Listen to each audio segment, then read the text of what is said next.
માલપુર તાલુકાના રંભોડા પીએચસી ખાતે ટીબી નાબૂદી કાર્યક્રમ યોજાયો। કાર્યક્રમમાં રંભોડા ગામના સરપંચ શ્રી હીરાભાઈ બારિયાએ એમ્બ્યુલન્સને લીલી ઝંડી આપી ટીબી નાબૂદીનો પ્રારંભ કરાવ્યો।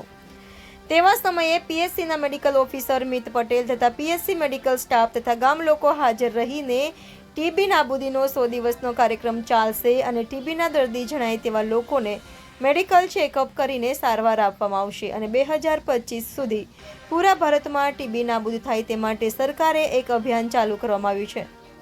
રિપોર્ટર વાલમ બારિયા, ગુજરાત ક્રાઇમ ન્યૂઝ, માલપુર।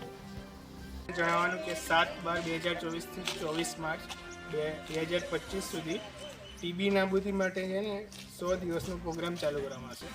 તેમાં 60 વર્ષથી વધારે વ્યક્તિઓ એ બધા, પછી જે આલ્કોહોલિક હોય, પછી જેને ડાયાબિટીક હોય, ધૂમ્રપાન કરતા હોય, સ્મોકર હોય કે જે માલનરીશ હોય, BMW ઓછો હોય, એ બધા માટેને બધાને એક્સરે પડાવવાનો તથા તે બધાને સ્પુટમ લઈ અને ટ્રુનાટમાં એ તપાસ કરવાની છે કે જેથી ભારતમાં ટીબીના કેસો જે દબાયેલા છે એ બધા ક્યાંક શોધવાના રહી ગયા હોય એ આ પ્રોગ્રામમાં શોધાઈ જાય। ટીબી 2025માં આપણે ટીબી નાબૂદ કરી શકીએ।